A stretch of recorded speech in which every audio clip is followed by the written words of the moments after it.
My legislative agenda for next year, as I announced it in my budget presentation, has one overarching goal, and that is to get rid of barriers that hold Pennsylvanians back. One of the most important things that we can do to help workers and businesses and in fact, our economy is to raise the minimum wage in Pennsylvania. Because right now, the minimum wage in our Commonwealth is not a livable wage. Pennsylvania's minimum wage is $7.25 per hour, and that has not increased in over 10 years. During that time, of course, we all know the cost of food has gone up, gas has gone up, just about everything else has gone up. In fact, since the last time the minimum wage was increased, its purchasing power has dropped by nearly 17%. And that means for a mom working a full-time minimum wage job trying to take care of her kids, it gets harder and harder each year to afford the things that she and her family needs: food, clothing, rent, medicine. Every year, every single year, these things get a little bit more expensive. And the money she earns doing the same hard work she did the year before covers a little bit less. And that's how Pennsylvania's minimum wage forces families to keep living in poverty. The COVID-19 pandemic has made raising the minimum wage more important than ever before. Over the past year, we have seen how critical the jobs our essential workers perform, how critical those jobs are. These are the Pennsylvanians who put themselves at risk to perform the crucial tasks that we now know more than ever keep our society running. These are the ones who keep food on the shelves in our grocery stores. They get crucial supplies where they need to go. They take care of our kids, and they support people with disabilities. Thousands of these folks earned poverty wages. In fact, many of the most important jobs, ironically, are also some of the lowest paying jobs. And that simply is not right. More than 3/4 of essential workers are adults. 1 in 5 are parents.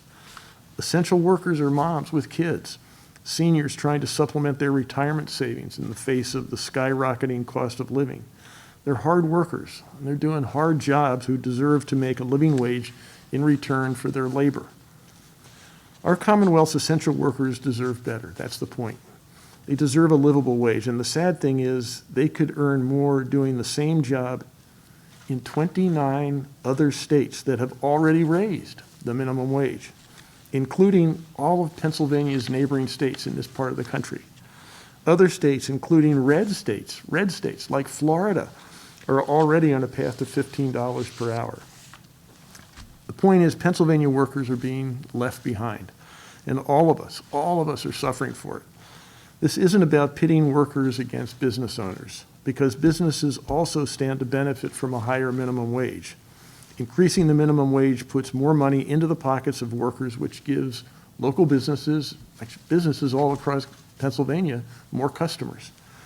Boosting wages also increases productivity because it decreases turnover.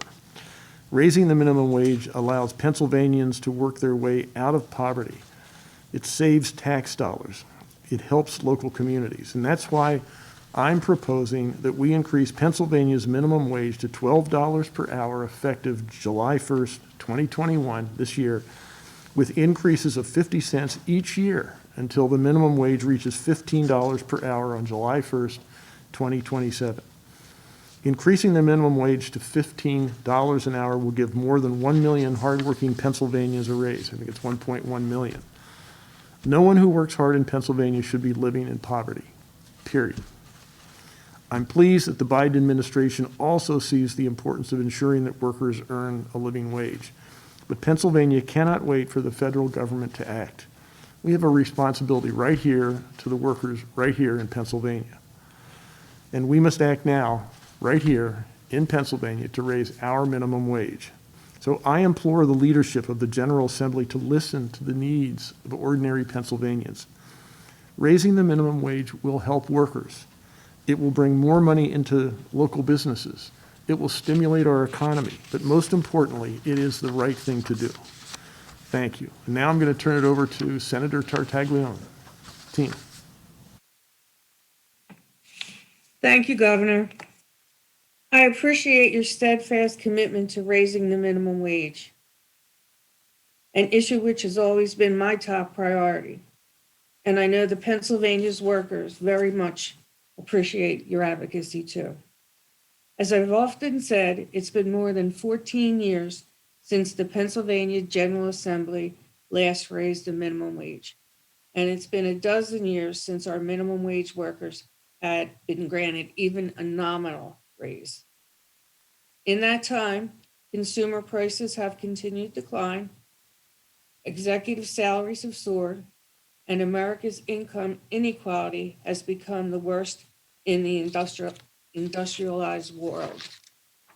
Yet, here in Pennsylvania, our lowest paid workers must hold down 2 or 3 jobs just to make ends meet, just to pay for bare necessities like food, shelter, health care, and childcare. Often, even in those circumstances, families still end up on the short end at the end of their months with their bills. In this context, raising the minimum wage is more than an economic issue. It is a moral issue. Therefore, raising the minimum wage as the governor has described and as I have proposed in Senate Bill 12 is prudent and urgent. A preponderance of academic and scientific evidence informs us that raising the minimum wage will benefit the Commonwealth, and especially our lowest paid workers. Research conducted right here in Pennsylvania and across the country shows that incremental and judicious raises in the minimum wage will improve median wages without sacrificing employment. Raising the minimum wage improves equity for women and minorities. It reduces the burden of taxpayer-funded social services, and it stimulates the economy through increased consumer spending. Raising the minimum wage, as we have proposed, will help us address the rampant poverty in our Commonwealth, which has been well documented and will directly benefit more than 1 million Pennsylvania families. Furthermore, raising the minimum wage is endorsed by an overwhelming majority of Pennsylvanians. All indications are that public support continues to grow as median wages lag behind inflation and as minimum wage remains frozen in time. Pennsylvania is far more unique in terms of this widespread public support. Just last week, a prominent national poll found that 83% of Americans want a higher minimum wage, and half said they'd support at least $13 this year. It is with this mandate from the American people that the U.S. House of Representatives is now considering minimum wage legislation on the federal level. The Raise the Wage Act of 2021 would put our nation on a path to $15 an hour. Members of the Pennsylvania Senate Democratic Caucus and I will soon be sending a letter to Pennsylvania's congressional delegation urging them to support the new Raise the Wage Act. That said, it is incumbent upon us here in Pennsylvania to take matters into our own hands. We can do that by advancing and adopting minimum wage legislation, such as I am proposing in Senate Bill 12. My bill would raise the rate to $12 this year and would further raise it in annual increments of 50 cents until it reaches $15 in 2027. From that point, the rate would be tied to the Consumer Price Index, adjusting automatically each year based on inflation. In addition, Senate Bill 12 would eliminate the sub-minimum wage for tip earners and would repeal preemption, thereby allowing local governments to raise the minimum wage in their jurisdiction to meet the needs of local workers. And finally, Senate Bill 12 would strengthen enforcement of Pennsylvania's wage laws. It would triple the penalties for those who violate the Minimum Wage Act, and it would grant the Department of Labor and Industry authority to take legal action against violators and to recover damages owed to employees. Governor, I thank you once again for prioritizing a fair and more equitable minimum wage, and for supporting our lowest paid workers and their family. Now I'd like to introduce State Representative Patty Kim, who has been a great partner for many years in our effort to raise the minimum wage. Representative? Thank you, Senator Tartaglione. It's so great to have you as a partner and a strong advocate in the Senate as we continue to fight this fight. And Governor Wolf, thank you so much again for making this one of your top priorities and including a $15 minimum wage in your budget. My bill, House Bill 345, along with Representative Kinsey's bill, would mirror your proposal as well as the senators. Now, the nonprofit Big Brothers Big Sisters holds a crazy fundraiser every year called Over the Edge. You donate to their important organization, and then they give you an experience of scaling down a tall building for fun. I decided to sign up. What I'll never forget was the experience of sitting on the edge of an 18-story building, looking down before rappelling. I was shaking, my heart was pounding, my blood pressure was probably through the roof. It was so stressful, and I wanted to get this over with and back on solid ground. I recalled this experience because this is how many of my constituents live every day. Not on top of a building, but on the edge, financially. To be more specific, hundreds of thousands of Pennsylvanians with children who make less than $15 an hour live like this, on the edge, with no margin of error, and not knowing if they're going to fall. It is an unsustainable way to live. Now imagine your job requires you to work in person during a pandemic. Folks had to leave their children and their grandchildren home to work at the grocery store, the pharmacy, gas stations, or daycare centers. They came home fearful every day of spreading the virus to their families. If that was me having to endure all of that, I would break. But the good news is we can help break this stressful cycle. We can give people more support by adding to their hourly wages. This is not going to make them rich or solve all of their problems, but it'll give them a little bit more slack in life. The governor has many ways to support these families other than raising the minimum wage, like investing in public schools, making college more affordable with new scholarships, more daycare subsidies, and expanding programs to help train people with the right skills for jobs that are looking for people now. I support these initiatives. They will help my constituents in the long term. But what we need to do now is to raise the wage floor. Let's not go back to the pre-COVID status quo of $7.25 an hour. Bold changes are needed to turn this economy around and will benefit all workers. I will also be sending a letter to Congress with my colleagues to support the delegation, to urge the delegation to raise the minimum wage at the federal level. We are working all avenues and will not let up the pressure until we get this done. Now I have the honor of introducing the next speaker. He's a small business owner in my district who supports paying his employees a living wage. Peter Leonard is the CEO of Little Amps Coffee in Harrisburg. Peter, thanks so much for joining us today. Thank you for the introduction, Representative Kim. Thank you, Senator Tartaglione and Governor Wolf and the governor's office for inviting me to join this important conversation. As Representative Kim said, my name is Peter Leonard and I do own Little Amps Coffee in Harrisburg. We are a specialty coffee roaster who have been serving our community for almost a decade. And we care deeply about our employees and the well-being of our community. For that reason, we strongly believe that Pennsylvania is way overdue in raising the minimum wage. I represent workers in the service and hospitality industry, most of whom make up a large portion of Pennsylvanians earning less than $12 an hour. We can't ignore that many of those affected are also people of color and people from marginalized communities, just out there trying to earn a living wage. I believe an increased minimum wage will have long-lasting positive effects on our local economy, equipping people with more spending money to put back into their community. As a small business owner with strong ties to our community, I know that this increase will have a positive effect on our staff and the people that we serve. Following this election cycle, we saw so many Pennsylvanians fighting to get what they want. But if we don't want a living wage for all of them, then what's the point? Thank you all for your time. Governor, back to you. Thanks, Peter, and thank you, Senator Tartaglione, and thank you, Representative Kim. So, Kevin, you want to take it from here?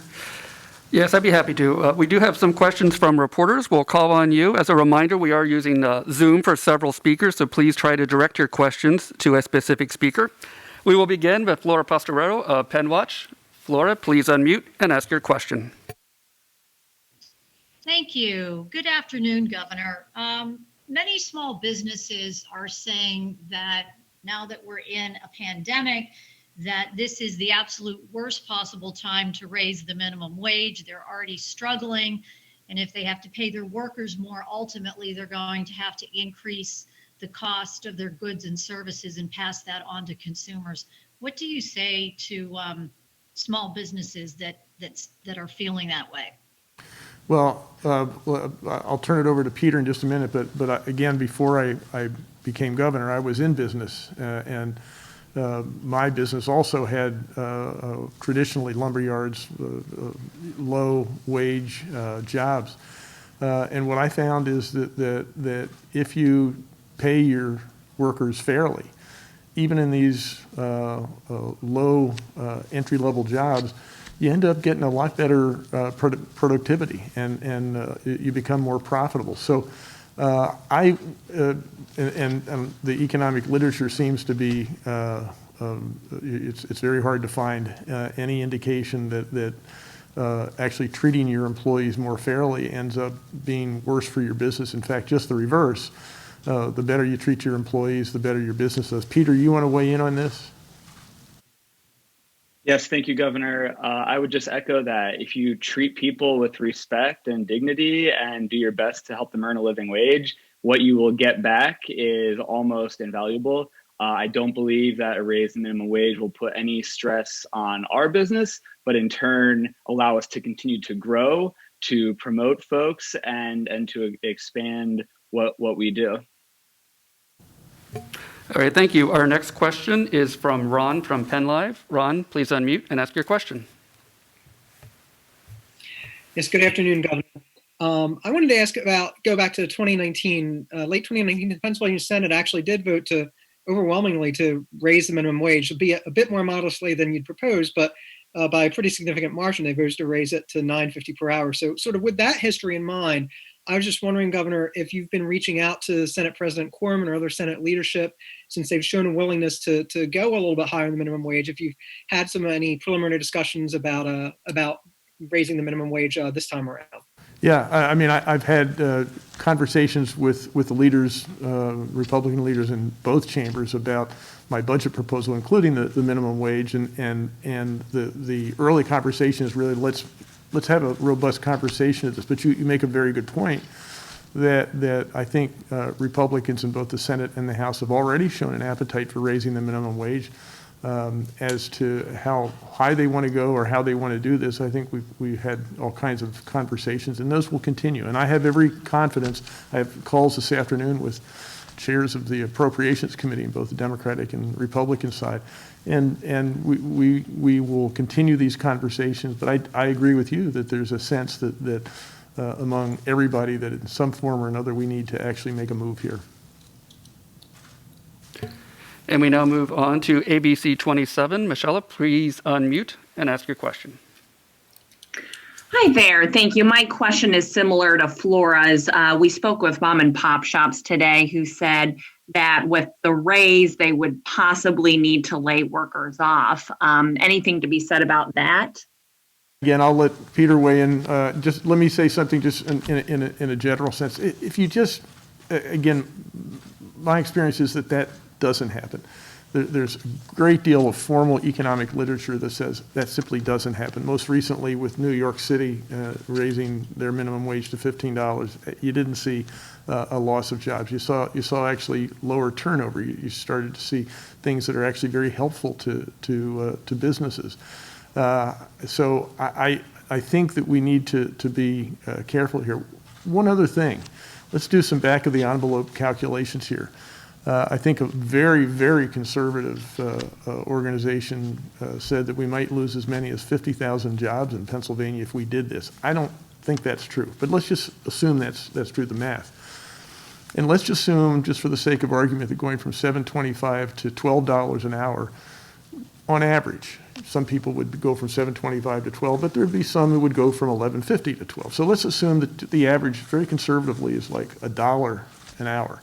Full-time job is 2,000 hours. That's $2,000 a year on average in Pennsylvania. It would affect 1 million people, 1,050,000 people, a little over 1 million people. That's over $2 billion of increased aggregate demand. That's $2 billion more dollars that are going to be going to those mom and pop restaurants and shops and stores that actually depend on those sales. That's $2 billion more dollars that are going to be going after the same products and services that those folks are selling in their small businesses. So the economic literature isn't there. My experience isn't there, and I think Peter might want to weigh in on that too. How do you feel about that? Thank you, Governor. Yes, I just want to make it clear, these million workers that we're talking about, it's not their responsibility to keep their business afloat. It's the responsibility of the business owner. And this is a very, very challenging time to be in a small business, but you just need to adapt and persevere and do your best to serve your people so they can serve their people. And it's not their responsibility to save your business. Thankfully, there is some federal funding with the PPP loans. We've also, there have been grants available locally in Dauphin County and also in the state of Pennsylvania. And it's just kind of time to buck up for business owners, put your head down and just try to take care of your people. So I just agree. I don't see this having an adverse effect, but rather a very, very positive effect, especially on our local communities where we spend our money. Thank you. Okay, our next question, we're going to move on to WJAC. Crispin, go ahead and unmute and ask your question. Thank you. A lot of my questions about the minimum wage were asked in various different ways. So I'm going to ask you about something else, Governor. You announced a bipartisan task force today on vaccinations. Is this a sign, given the state continues to be near the bottom in many statistical categories when it comes to vaccination, that the state admits it needs more help to meet the moment? Absolutely. I mean, here's I've said this numerous times over the last week or so. The chief constraint, I just got off a weekly call with governors around the country with the White House, and we're all saying the same thing, that the chief constraint we're all working under is lack of supply. Again, in Pennsylvania, if you took the 1A category, there are over 4 million people who are eligible for a vaccine right now. And given the fact that Pfizer and Moderna both require 2 shots, 2 doses, we need 8 million vaccines right now in Pennsylvania. We've gotten a little over 2 million doses. And I think the distribution in the United States has been very equitable according to population. But we've gotten Pennsylvania, not counting Philadelphia, has gotten around 2 million, a little over 2 million doses. So even if we were doing things perfectly, which we're not, and that's why this task force, I think, is so important. We need to figure out how to up our game here. But even if we were doing 100% at a perfect job in distribution, which we are not, but even if we were, we'd still be out 75% of the supply that we really need to serve that 1A population right now. So, we need to do a better job in Pennsylvania. That is not mystery. That's not something that I'm at all reluctant to acknowledge. We do need to do a better job, but we also need to up our game in terms of getting more vaccines into places like Pennsylvania, into this country. I think the White House, federal government's doing a really good job of doing that. We just had another increase announced today to 11 million per week. But again, we have 330 million Americans, and each of those Americans are going to need 2 vaccines. That's 660 million vaccines we need. So 11 million a week is great, but it's a far cry from where we need to be. So everything we need to do is up supply, and here in Pennsylvania and other states, we all need to figure out a better way to make sure that we're doing whatever we get, that we get those into arms of citizens as quickly as possible. Okay, our next question is with POS. Justin, go ahead and ask your question. Hi, Governor. Thanks so much for doing this. The Congressional Budget Office just put out a report estimating that a federal minimum wage increase to $15 could potentially result in 1.4 million lost jobs over a 5-year period. And I know you said, the potential negative impacts of a minimum wage increase may be overstated. But I guess just to play devil's advocate here, if Pennsylvania did experience job losses as a result of a minimum wage increase, are there things you think that state government can do to offset or mitigate some of the negative economic ramifications of that? Absolutely. I think a robust social safety net, and I think Pennsylvania does an okay job in that regard. I obviously would like to see us do a better job, but I think one of the things that a $7.25, the current minimum wage, actually puts additional pressure on that social safety net. There are more people who need food stamps. There are more people who qualify for CHIP, Children's Health Insurance Program. There are more people on Medicaid as a result of a minimum wage that's simply not livable. So one of the things that I think we need to keep in mind is that how many of those, whatever the Congressional Budget Office, and I don't know what their estimate, what their algorithm is for making their estimate, but keep in mind that there are a lot of people, if you're making $7.25 an hour, you're taking advantage of a lot of taxpayer-funded programs. And if we get to $12 and on the way to $15, think about how many fewer taxpayer-supported programs those folks are going to have to take advantage of. They're going to be putting money into the economy. So I'm not sure where the Congressional Budget Office came up with their figures. I'd be interested to see it. Again, I gave a representation of some estimates, some conservative estimates for Pennsylvania. And even if you accept that and don't even factor in the reduction in expenses, you have a huge increase in aggregate demand and number of people spending dollars in Pennsylvania stores and businesses and restaurants.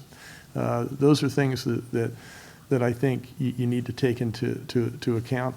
And you need to take into account the taxpayer-supported social services that we now support because people are only being paid $7.25 an hour, and how maybe we taxpayers end up supporting fewer of those programs because more people are making what they need to make at their business.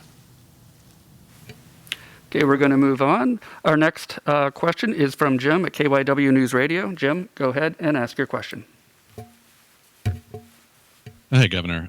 Coming at this a little bit of a different angle, what about concerns that big chain stores or restaurants could more easily absorb a minimum wage increase, which potentially could give them another advantage over the mom and pop or smaller neighborhood businesses or restaurants? Do you think that's a legitimate concern? And is there any way to sort of level the playing field between the big chain stores that have shareholders and everything and a lot more profit or money behind them as compared to a smaller business operating on a more razor thin margin?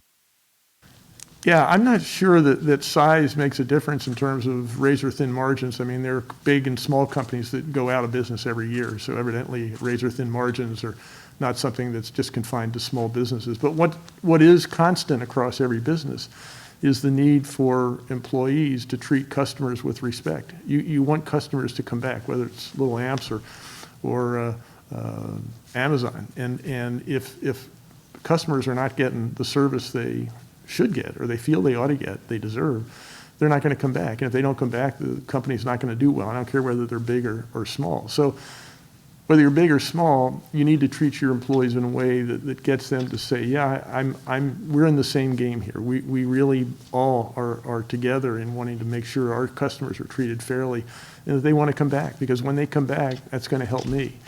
If my employer is not making me feel like I really want to come back here, then I'm going to care less about how I treat my customers, and that's going to be a bad business, bad for the business, again, whether you're small or big.